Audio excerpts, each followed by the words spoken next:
Vamos a continuar con el desarrollo de la clase, lo que estábamos hablando. Eh, el esquema que vamos a seguir es un poco el esquema que sigue el código, y vamos a ver el código. Si ustedes miran en el código procesal, van a ver que el proceso ordinario arranca en el artículo 330, y termina en el artículo 483. Es decir, 153 artículos, que ya no se asusten, no los vamos a ver todos, porque la mayoría los van a ver, la mayoría de esos artículos corresponden a la etapa probatoria, que lo ven en algunas cosas en la bolilla de prueba y fundamentalmente en derecho procesal civil, en otra materia. Después, en el sumario, va del 484 al 495, 11 artículos, y el sumarísimo es un solo artículo, el 496. Ahora, eh, este, ¿por qué esto? Porque lo que hace el código es explicarles cómo es el proceso ordinario, y después con el sumario lo que les dice es igual que el ordinario, pero con estas diferencias. No le vuelve a repetir todo, le marca en qué es distinto. Y el sumarísimo lo mismo, ¿sí? Nosotros vamos a seguir el mismo esquema, ¿sí? Eh, este, la, lo que vamos a ver ahora es paso a paso, vamos a empezar a ver hoy, ¿sí? Paso a paso, cómo se desarrolla un proceso de conocimiento. Por eso yo lo que les decía la vez anterior, que acá esta parte de la materia tiene un contenido esencialmente práctico y tiene relación directa con el ejercicio de la profesión, ¿sí? Eh, ¿Con qué empieza un proceso ordinario en su instancia judicial? Con la interposición de la demanda. La interposición de la demanda, en la gran mayoría de las cuestiones de conocimiento, tiene que haber estado precedida por una etapa prejudicial obligatoria, que es la de mediación, que ustedes ya vieron en la bolilla 5. Digo en la gran mayoría porque ustedes habrán visto que algunas cuestiones están excluidas, ¿eh? Cuando quien reclama es un menor, o en el juicio de desalojo, que era optativo, ¿eh? Pero en la gran mayoría, en el 90%, tiene que haber una mediación prejudicial obligatoria. De manera tal de que yo, para poder iniciar el proceso de conocimiento, necesariamente voy a tener que, si la mediación, si esa cuestión estaba sujeta a mediación, voy a tener que tener en mi mano la constancia de inicio de la mediación y el acta de cierre de la mediación. De lo contrario, no voy a poder iniciarlo. Y si lo inicio, el juez me lo va a mandar de vuelta a mediación, ¿sí? No va a correr otra la demanda, ¿eh? Este, ¿Cómo lo inicio? ¿Con qué lo inicio? Primero, si no hubo mediación previa, por ejemplo, en un desalojo que es optativo y la parte actora no quiso hacer uso de la opción por la mediación y directamente interpuso la demanda, voy a tener que preparar una planilla que se llama, yo después se las voy a subir al campus, que es la planilla de la receptoría de expedientes con los datos de las partes. Este, de lo contrario, eso yo ya la hice cuando inicié la mediación. De lo contrario, si hubo mediación, voy a tener que acompañar la constancia de inicio de la mediación, la planilla de inicio de la mediación, con la designación del mediador y el acta de cierre. De lo contrario, no la puedo iniciar. Además de eso, voy a tener una serie de requisitos de tipo fiscal. ¿Cuáles son esos requisitos fiscales? Por un lado, quien litigue en la provincia de Buenos Aires tiene que pagar una tasa de justicia. La tasa de justicia es el 2,2%. El Código Fiscal dice el 22 por mil, pero si por ahí se les va a complicar para hacer el cálculo. Es el 2,2% del monto reclamado. Es decir, si yo reclamo, interpongo una demanda de 1.000.000 de pesos, tengo que abonar una tasa de justicia. Esto se genera una boleta que se descarga del sitio de la Corte con un código de barras y se paga en el banco, en el Banco Provincia.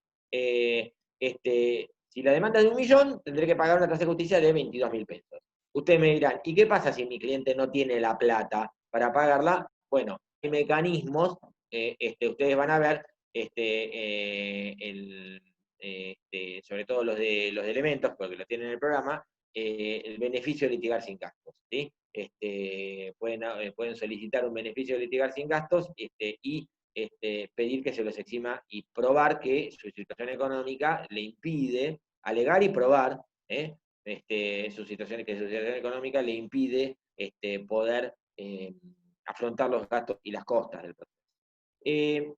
Además de la tasa de justicia, que esto va para el Estado, para el fisco, además de la tasa de justicia, inclusive hay un convenio con la Corte por la cual parte de la tasa de justicia se distribuye entre los empleados judiciales, que eso es un viejo y larguísimo reclamo de los empleados judiciales, y también se paga una sobretasa de justicia, que eso lo cobra la caja de abogados. Todos los abogados, para poder trabajar en la provincia de Buenos Aires, ejercer la profesión, además de matricularnos en el Colegio de Abogados, tenemos que estar inscriptos y pagarles aportes previsionales a la caja de previsión social de abogados. Es la caja de jubilaciones de abogados en la provincia de Buenos Aires. ¿Sí? Nosotros, la caja cobra un derecho para iniciar un proceso que es el 10% de la tasa. Es decir, la tasa era de 22.000 pesos, siguiendo el ejemplo que les dábamos, serán 2.200 pesos de sobretasa de justicia. En una boleta que la descargo del sitio de la caja de abogados. ¿Sí? Además, el abogado tiene que pagar un anticipo, lo que se llama un use previsional, que no es el use honorarios. El use previsional es un monto fijo, es un derecho de actuación que también cobra la caja de abogados. Es decir, yo para intervenir por primera vez en un proceso, tengo que pagarle una suma fija que se va actualizando, actualmente creo que es 720, a la caja de abogados. También descargo la boleta y la pago en la caja de abogados o en el banco de provincia. Eso es un derecho fijo que me cobra a mí la caja de abogados y es cuenta, se llama también anticipo previsional, porque esa cuenta de los aportes jubilatorios que voy a tener que pagar al final del proceso. Cuando se termine el proceso y a mí me regulen honorarios, yo sobre esos honorarios voy a tener que pagar aportes jubilatorios, un 10% de aportes. Esos 720, actualizado con el valor que haya en ese momento, de use arancelario, de use honorario, arancelario, sí, perdón, previsional, de use previsional, se va a descontar. Es decir, a mí me regulan honorarios por la suma de 100.000 pesos. De esos 100.000 pesos, yo voy a tener que darle a la caja 10.000 pesos, el 10%. Pero se va a descontar de esos 10.000 pesos el valor del use previsional en ese momento. Si lo tengo que hacer hoy, se va a descontar de los 10.000 pesos 720. Pero, pero no se van a descontar. Si yo termino el proceso dentro de 5 años, y me regulan horarios y me los pagan dentro de 5 años, no voy a descontar los 720 que pagué hace 5 años, sino el valor que va a ser infinitamente mayor con la inflación que hay. ¿Sí? Y además, como si esto fuera poco, crear un derecho fijo al colegio de abogados, ¿sí? Para intervenir en un proceso, que está establecido ahí 8480 provincial, que eso va para el colegio de abogados. También, en el sitio de abogados, del colegio de abogados, se descarga una boleta, se paga en el banco o en el mismo colegio de abogados. Esas 4 cosas son los 4 requisitos fiscales y previsionales para poder iniciar un proceso. Claro, la tasa y la sobretasa puede eximirse el pago para el caso que se otorgue beneficio del TIAR sin gastos, y bien, lo último que se tiene que pagar es, que me pregunta Rocío, es un derecho fijo que cobra, que exige el colegio de abogados, ¿sí? Y se descarga una boleta en el sitio del colegio de abogados, esto está establecido en la ley provincial 8480. Les decía, que es conocido exactamente, como dice Vanessa, conocido como el bono ley 8480. En una época se lo conocía también como bono verde porque era no se daba la boleta, sino que se vendía el taloncito, que era de color verde y blanco, pero después ya se suprimió ese formato y se reemplazó por una boleta con código de barras que se descarga del sitio del colegio. La tasa y la sobretasa la paga el cliente, las otras 2 cosas la paga el abogado, de manera tal que si el cliente pide el beneficio de litigar sin gastos, se lo eximirá del pago de la tasa y la sobretasa, que es lo que me pregunta Malena, pero las otras 2 cosas las tiene que pagar el abogado, ¿sí? porque es una carga del abogado. Más allá de que a veces se lo pida al cliente, pero en realidad es una carga del abogado. ¿Qué efectos, dónde se interpone, perdón, la demanda? Además de eso, ¿con qué más se interpone? La demanda se interpone por escrito, y se tiene que acompañar, esto lo vamos a ver en un ratito, también se tiene que adjuntar, si lo hubiere, la prueba documental en un sobre. Toda la vida, la demanda se presenta en una dependencia que se llama la Receptoría General de Expedientes. Por eso se llama así, porque es donde se reciben precisamente los expedientes que se inician. Toda la vida, hasta hace un mes, o un poco menos, se inició en forma presencial en papel. Es decir, la presentación de la demanda era una actuación judicial que estaba exceptuada de las presentaciones electrónicas, es decir, necesariamente se tenía que hacer en papel. Yo imprimo la demanda, la firmo mi cliente si soy patrocinante, la firmo yo solo si soy apoderado, la presento a la receptoría. Voy a la receptoría, hago la cola, cuando me toca a mí, se la doy a un empleado que la va a pasar, o le pone el cargo, un sello, o la pasa por una máquina timbradora, le va a poner el sello con el día y hora en que está iniciando. Con motivo de las medidas de aislamiento o distanciamiento preventivo, social y obligatorio, originado en la pandemia,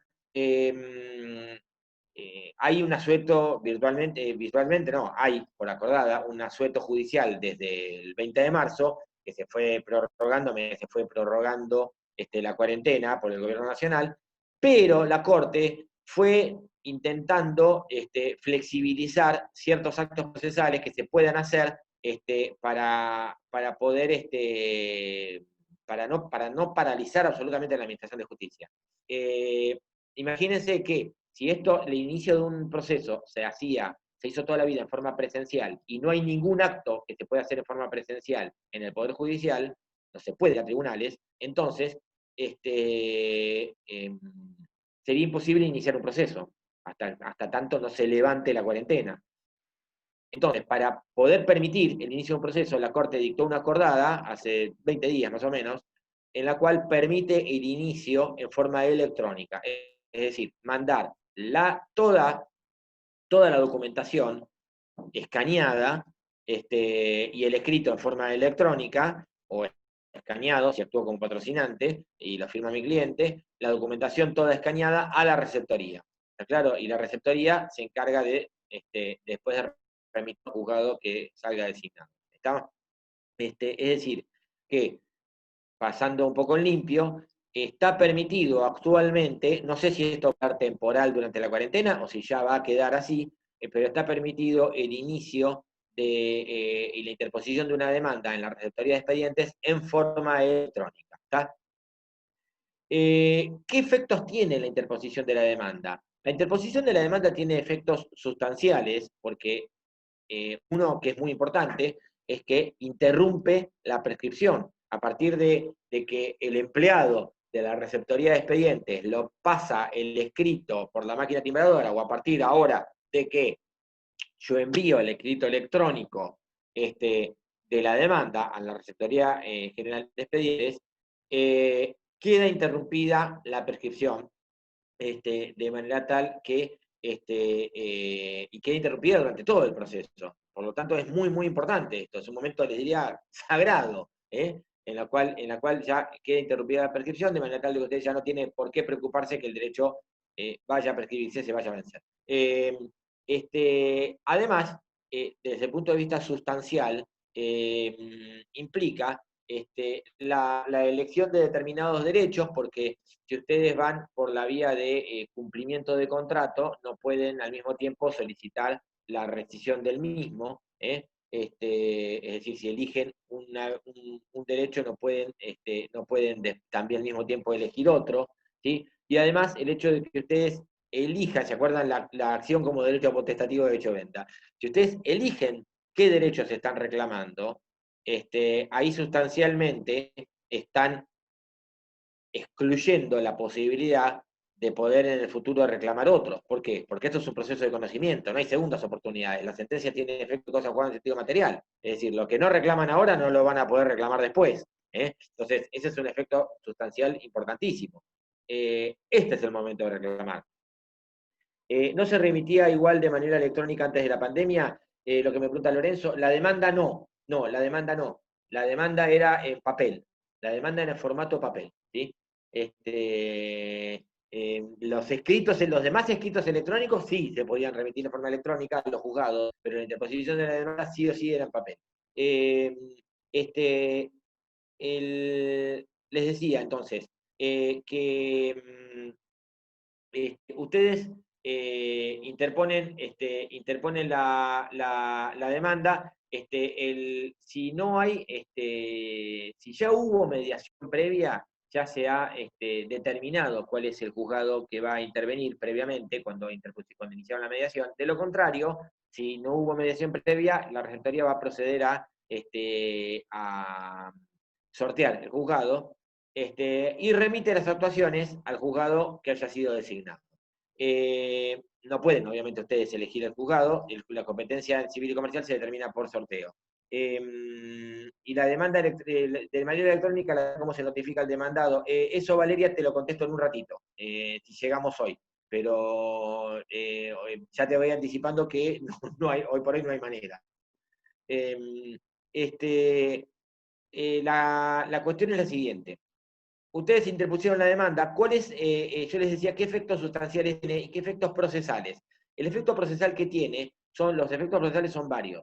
Los efectos procesales es que, por empezar, el actor ya empieza a prorrogar la competencia. Si la demanda tenía que ser interpuesta en La Plata y el actor la interpone en Mar del Plata, él se acuerda que la prórroga podía ser expresa o podía ser tácita. El actor por la interposición de la demanda y el demandado por no plantear nada cuando la contesta, no plantear declaratoria inhibitoria. Entonces, si el actor la interpone la demanda en Mar del Plata cuando correspondería a La Plata, ya está empezando a prorrogar la competencia. Por otro lado, el efecto es que abre la instancia se abre con la interposición de la demanda, no con la mediación. La instancia judicial formalmente se abre con la interposición de la demanda. Al mismo tiempo, vamos a empezar a determinar, con la interposición de la demanda, cuál es el tema decidendum. ¿Se acuerdan el principio dispositivo? Las partes delimitan al juez el tema decidendum, el tema sobre el cual va a tener que resolver el juez y no puede salirse de eso porque si no sería violatorio al principio de conciencia. ¿Cómo se determina el tema decidendum? Es decir, el ámbito dentro del cual puede resolver el juez es con la demanda y con la contestación. ¿Qué es lo que pidió el demandado? ¿Qué defensas planteó? ¿Qué es lo que pretendió el demandado? ¿Y qué defensas planteó, opuso qué es lo que pretendió el actor y qué defensas opuso el demandado? ¿Sí? Eso va a delimitar el tema decidendum. Para poder ver cuál es el tema decidendum, sobre qué tiene que resolver el juez y no violar el principio, y sobre cuál es la limitación que tiene por el principio de congruencia, el juez ¿qué es lo que va a mirar? La demanda y la contestación. Entonces ya con la demanda empezamos a cercarle el territorio al juez dentro del cual va a poder resolver. ¿Sí? La mitad del cerco va a ser la demanda. La otra mitad del cerco, que va a cerrar la O, digamos, la demanda va a ser una especie de C, y la otra C invertida va a ser va a ser contestación de demanda. ¿Está claro? Para que ustedes entiendan. ¿Cuál es el contenido? ¿Cuál es el contenido de la demanda? El contenido de la demanda está en el artículo 330.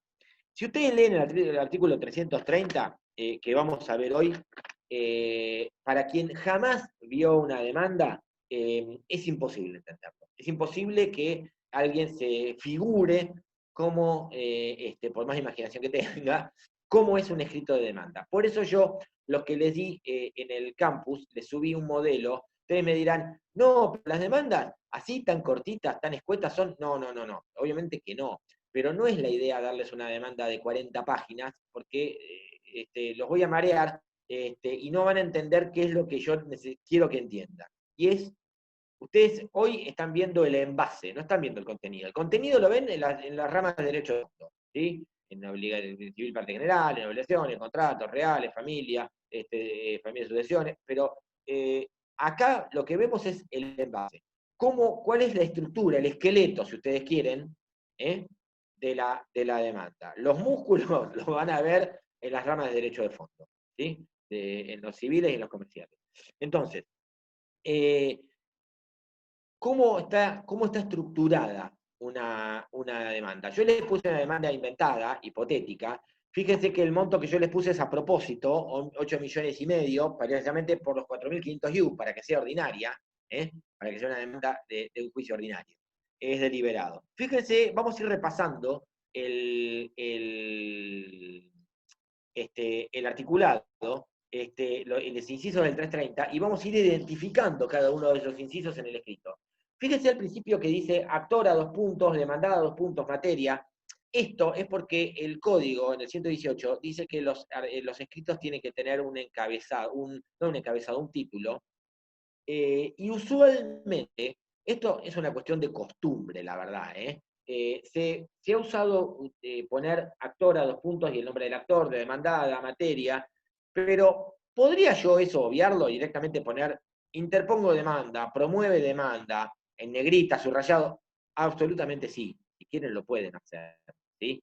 Esto se hace porque, sinceramente, es una costumbre, y si ustedes le preguntan a cualquiera, ¿por qué lo haces? Y porque el que me enseñó a hacer una demanda me dijo que era así. Y si van a ese, le van a decir, y porque me enseñó a hacer una demanda, me dijo que era así. Y así sucesivamente hacia atrás. Entonces, por décadas. Pero no es un requisito, digamos, esencial. Recuerden que son formas, no es formalismo, ni tampoco el exceso ritual manifiesto, es decir, que lleve a un apego a las formas a nivel de decir, si no se hace exactamente de una manera, el acto procesal no es válido. Esto no es así. Es una cuestión de poco de ordenarlo al escrito y también con lo que dice abajo el detalle de la documentación. Después vamos con el inciso primero. Fíjense que dice nombre y domicilio del demandante. ¿El demandante quién es? La parte actora. ¿Qué nombre? Bueno, si es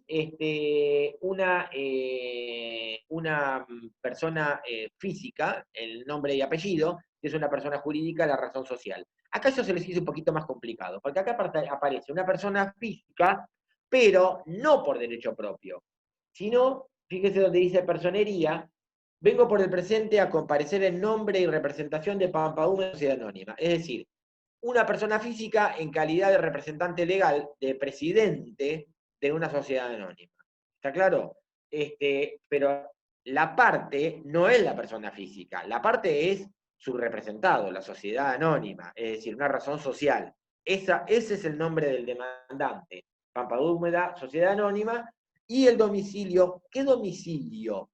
¿Qué domicilio? Bueno, primero el domicilio real. ¿Cuál es el domicilio real? Es el domicilio real que se denuncia en el expediente. Es decir, domicilio real es, el Código Vélez decía, el domicilio asiento de su familia y o negocios. Es el domicilio, en la generalidad de los casos, el domicilio particular de la parte, ¿sí?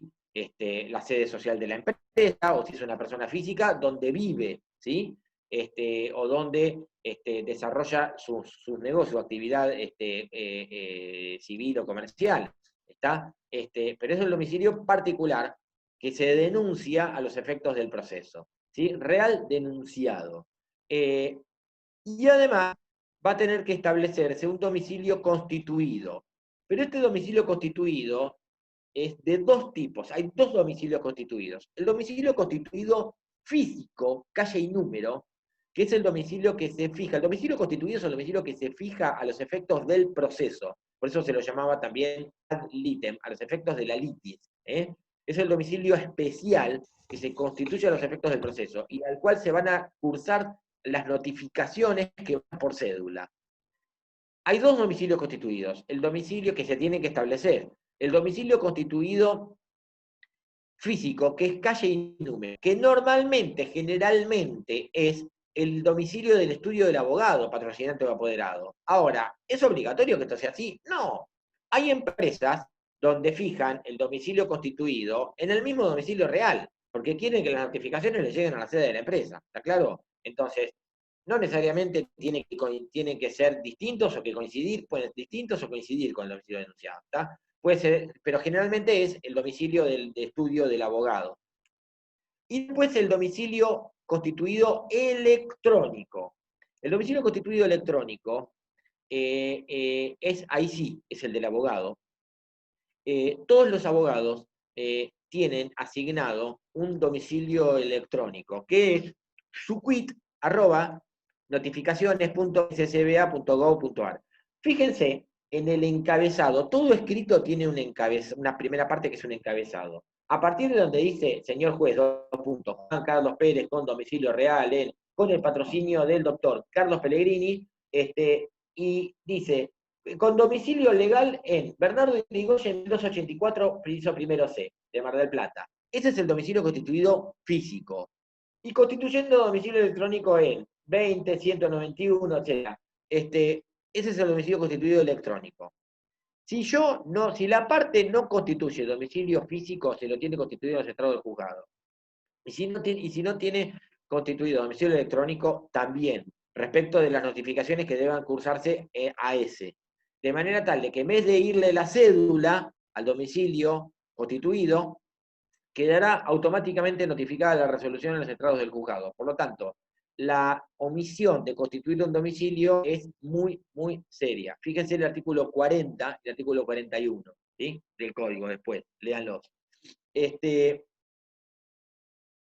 Cada parte que se presenta por primera vez en un proceso tiene la carga de constituir un domicilio. Antes era solamente el físico. A partir de que empezaron las presentaciones electrónicas y las notificaciones electrónicas, el domicilio también el domicilio electrónico. El domicilio electrónico sí o sí es el del abogado. No hay manera de que no sea el del abogado, porque es el abogado que tienen asignado un domicilio electrónico. En algunos casos, la parte puede también tener su propio domicilio el electrónico, en el caso de que la parte sea, por ejemplo, un perito, pero sí o sí tiene que constituir domicilio electrónico en el de su abogado, en el abogado que lo patrocina. ¿Sí? Bien, vimos nombre y domicilio de la parte actora. Esto lo vimos todo en la primera parte del escrito. ¿Sí? Después, nombre y domicilio del demandado. ¿Qué nombre? No, si es una persona física, el nombre, si no constituye, a ver, antes de seguir, veo un par de preguntas. Guillermo, si no constituye domicilio, ¿qué pasa? Queda constituido en los estrados del juzgado. Esto significa que las notificaciones quedan notificadas automáticamente en los estrados del juzgado. En algunos juzgados, sobre todo en el interior de la provincia de Buenos Aires, lo que hacen una ficción muy particular, que es que libran la cédula al mismo juzgado. Ustedes van al juzgado y ven al lado de la mesa de entradas una madera colgada con un pinche y un montón de papeles perforados, colgando de ese pinche. No sé si soy gráfico con el que estoy explicando. El juzgado se toma el trabajo de liberar la cédula y al mismo juzgado y las pinchan ahí. Es decir, estamos notificando a las que tienen domicilio en el centro del juzgado. Acá en Plata eso no se hace. Directamente se considera que queda automáticamente notificado. No, si no constituye domicilio, queda rebelde. No. La rebeldía ocurre en otro supuesto que vamos a ver después, que incluye no constituir el domicilio. ¿Sí? Eso incluye también eso. La falta de constitución de domicilio es no constituirlo, tenerlo por constituir en los estrados del juzgado. Nombre y domicilio del demandado. ¿Qué nombre?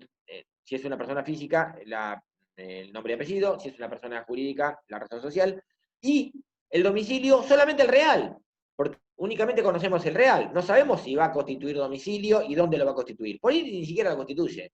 Y si lo constituye, no sabemos dónde. Solamente el real, que es donde le vamos a notificar la demanda. La demanda no se puede notificar electrónicamente. ¿Por qué? Porque todavía no tiene domicilio constituido, y ahí contesto lo que me había preguntado Valeria Zavala. ¿Sí?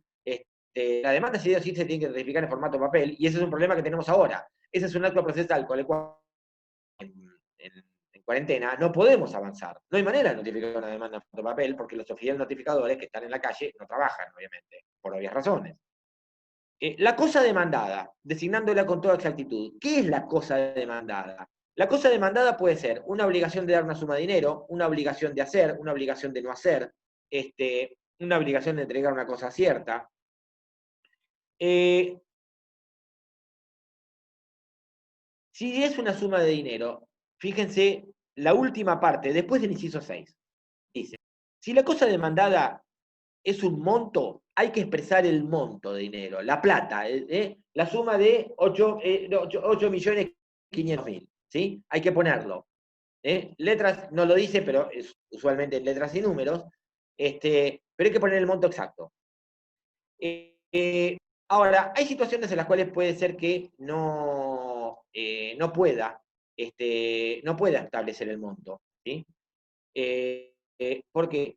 Porque depende de situaciones no definitivamente consolidadas. Fíjense lo que dice después. Esto es muy importante, ¿eh? La regla es, si la cosa demandada es un monto de dinero, tenés que poner en la demanda el monto. Ahora, a ustedes los viene a ver una persona que tuvo un accidente de tránsito hace 2 años y 7 meses, 8 meses. Tuvo lesiones múltiples gravísimas. Todavía no está definitivamente repuesto de esas lesiones. Y concretamente tiene muy comprometida una de sus piernas y todavía no sabe si se la van a amputar o no. ¿Cómo va a quedar? Esto tiene una incidencia directa en el grado de incapacidad, lo cual va a tener una incidencia directa en el monto.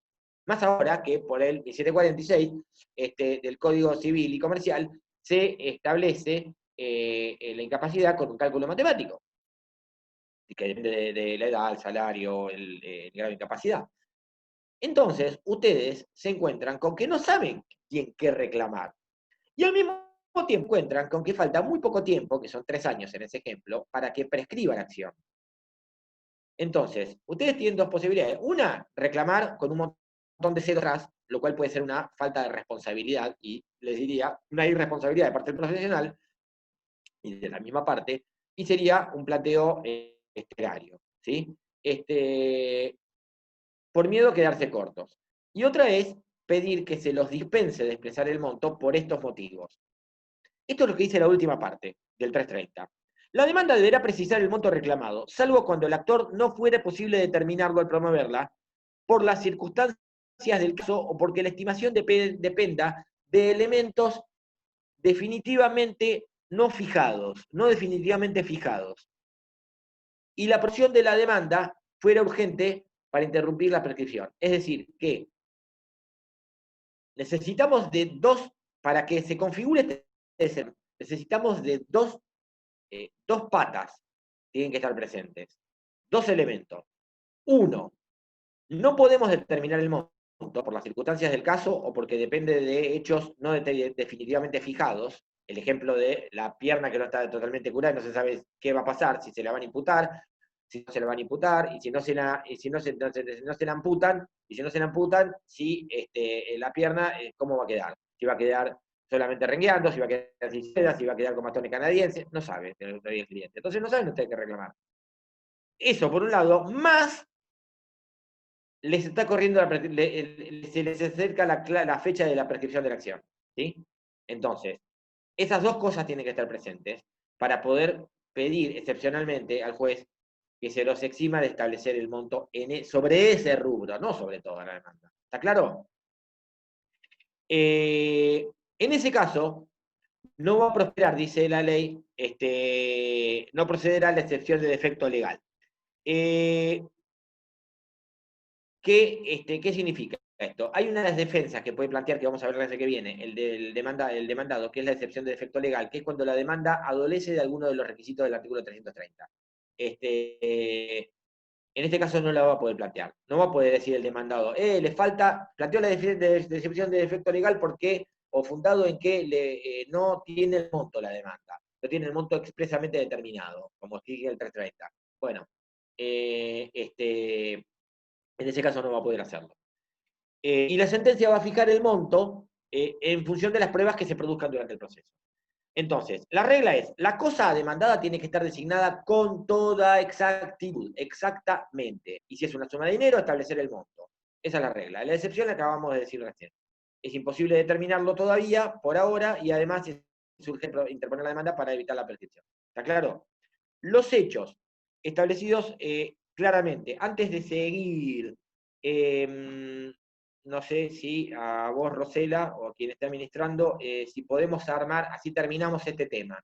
Otro Zoom, no sé si lo vamos a hacer entero, pero lo hacemos. Te lo dejo pendiente y si podemos, dale. Con el mismo ID, perfecto. Cuando se esté terminando, salgo y volvemos a entrar con los mismos de reunión. ¿Sí? Así terminamos el 3:30. Les decía, el inciso cuarto. Perdón, en la cosa demandada, en el ejemplo que yo les daba, que dice, objeto, vengo por el presidente a promover demanda por incumplimiento de contrato contra Jorge Ramírez, domiciliado en General Roca 6250. Ahí tenemos el inciso 2, ¿sí?